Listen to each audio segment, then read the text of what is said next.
বাংলা নামে একটি অখণ্ড দেশের জন্ম কিন্তু একবারে হয়নি। এর যাত্রা শুরু হয় জনপদগুলির মধ্য দিয়ে।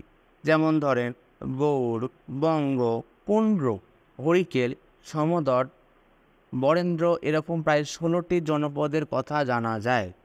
জনপদগুলির মধ্যে প্রাচীনতম ছিল পুন্ড্র এবং যার রাজধানী ছিল পুন্ড্রনগর। প্রাচীন বাংলার খণ্ড খণ্ড এই জনপদগুলির মাধ্যমে আজকের এই অখণ্ড বাংলাদেশ। চলুন কিছু জনপদের নাম জানা যাক এবং জনপদগুলো বর্তমানে কোন কোন অঞ্চলে অন্তর্ভুক্ত ছিল তাও আমরা জেনে নিই। পুন্ড্র হলো বাংলাদেশের সবচেয়ে প্রাচীনতম জনপদ। রাজধানী ছিল যার পুন্ড্রনগর, যা বর্তমানে বৃহত্তর বগুড়া, রাজশাহী, রংপুর ও দিনাজপুর অঞ্চলে গঠিত ছিল। তারপর আসি বঙ্গ বৃহত্তর ঢাকা অঞ্চলে গঠিত ছিল। চন্দ্রদ্বীপ মূলত বরিশাল, পটুয়াখালী, মাদারীপুর, গোপালগঞ্জ, খুলনা ও বাগেরহাট এলাকা নিয়ে গঠিত ছিল।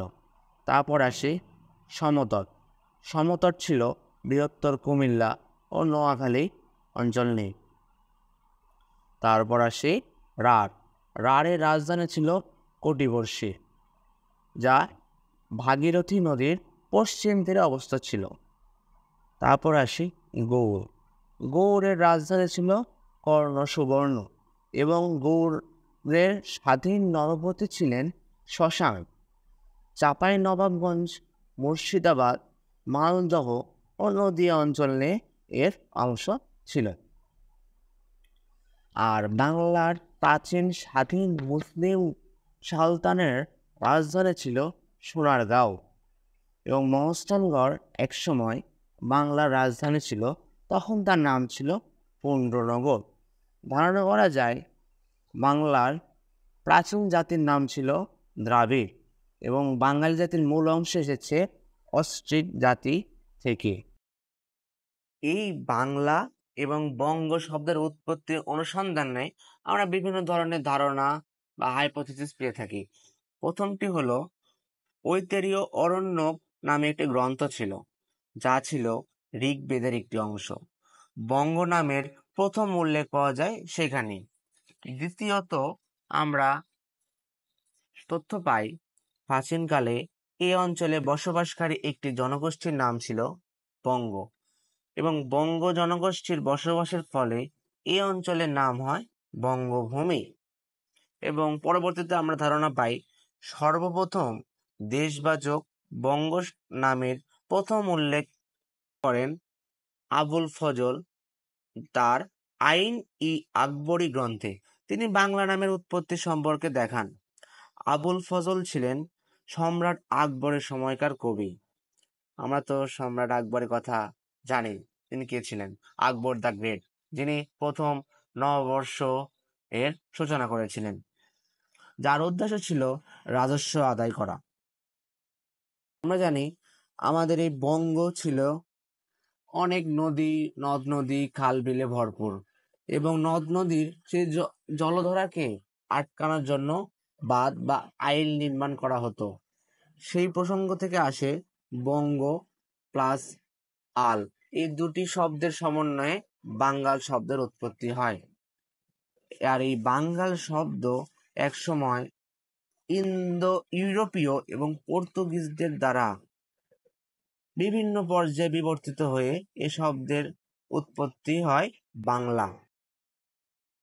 তারপর ধারণা করা যায় একাদশ শতকে দক্ষিণ ভারতীয় নথিপত্রে এই অঞ্চলের বর্ণনায় বাঙ্গাল দেশ নামে একটি শব্দ ব্যবহৃত হয়।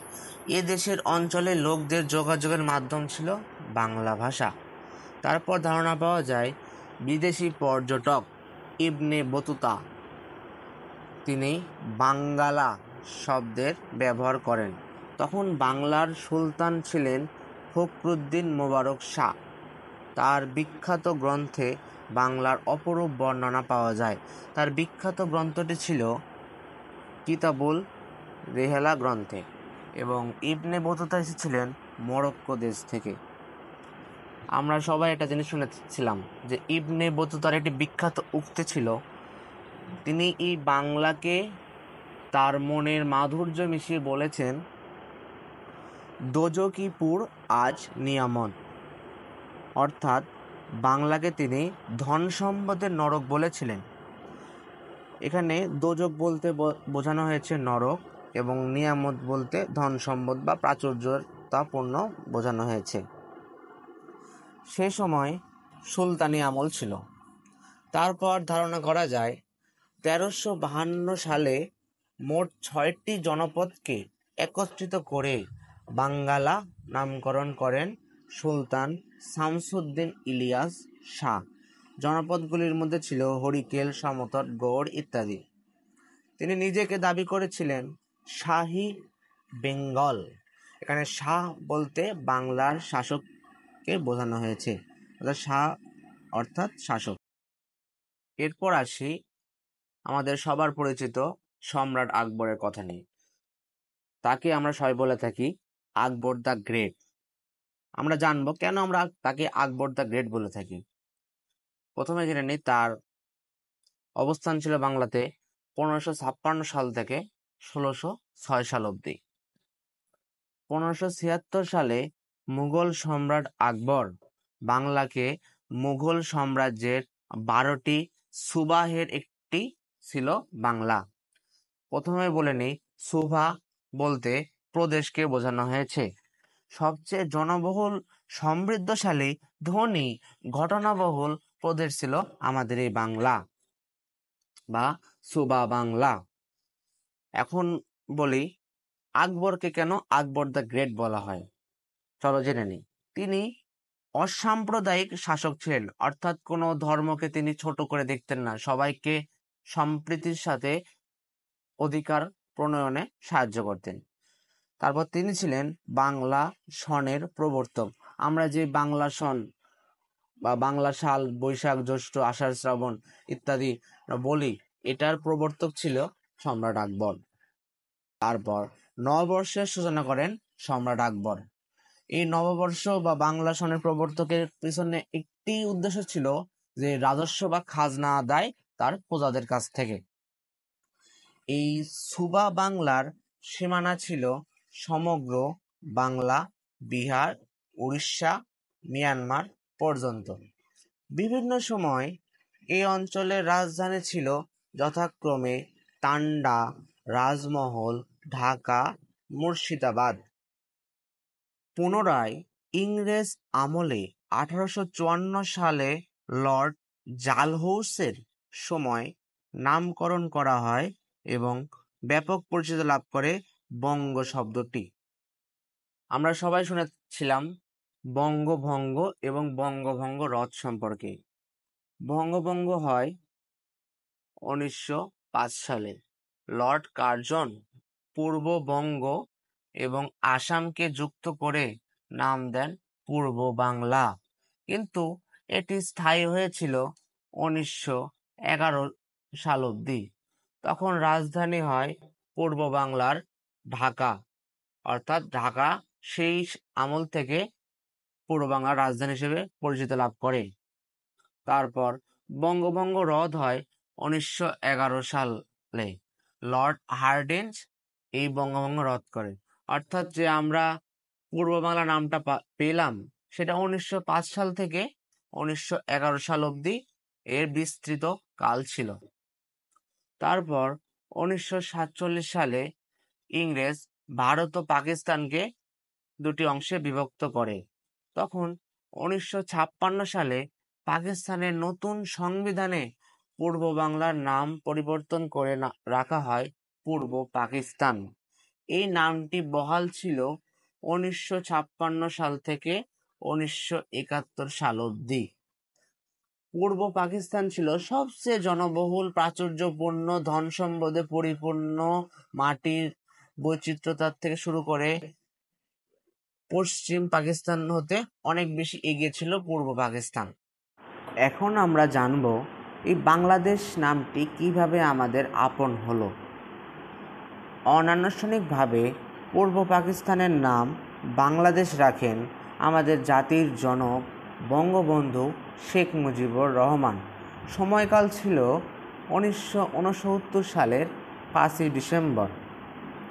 তার রাজনৈতিক গুরু হোসেন শহীদ সোহরাওয়ার্দীর মৃত্যুবার্ষিকীতে তিনি এই বাংলাদেশের নামকরণ করেছিলেন। 1972 সালের 16ই ডিসেম্বর সংবিধানে আনুষ্ঠানিকভাবে নামকরণ করা হয় বাংলাদেশের গণপ্রজাতন্ত্রী বাংলাদেশ সরকার বা the people's republic of Bangladesh. এখানে একটা জিনিস খেয়াল রাখবেন, অনানুষ্ঠানিকভাবে নামকরণ করেন বঙ্গবন্ধু শেখ মুজিবুর রহমান 1969 সালে এবং আনুষ্ঠানিকভাবে এই বাংলাদেশের নামকরণ করা হয় সংবিধানে 1972 সালের 16ই ডিসেম্বর। এই দুটা জিনিস একটু প্যাচ লেগে যায়, আশা করি বুঝতে পেরেছেন। আসলে আমাদের এই বাংলাদেশ প্রাকৃতিক সম্পদে পরিপূর্ণ একটি দেশ। সেই জন্যই রবীন্দ্রনাথ ঠাকুর বলে গিয়েছেন, আমার সোনার বাংলা আমি তোমায় ভালোবাসি। আসলে আমাদের এই বাংলাদেশকে আমরা খুবই বেশি ভালোবাসি। আমাদের এই বাংলাদেশের অবহমান বাংলার রূপ অনেক সুন্দর, তাই আমরা চেষ্টা করব আমাদের এই বাংলাদেশকে আরো সমৃদ্ধশালী এবং সোনার বাংলায় রূপান্তরিত করতে নিরলস প্রচেষ্টা এবং সংগ্রাম চালিয়ে যাব। ধন্যবাদ সবাইকে। আশা করি ভিডিওটি অনেক ভালো লেগেছে। ভালো থাকবেন সবাই।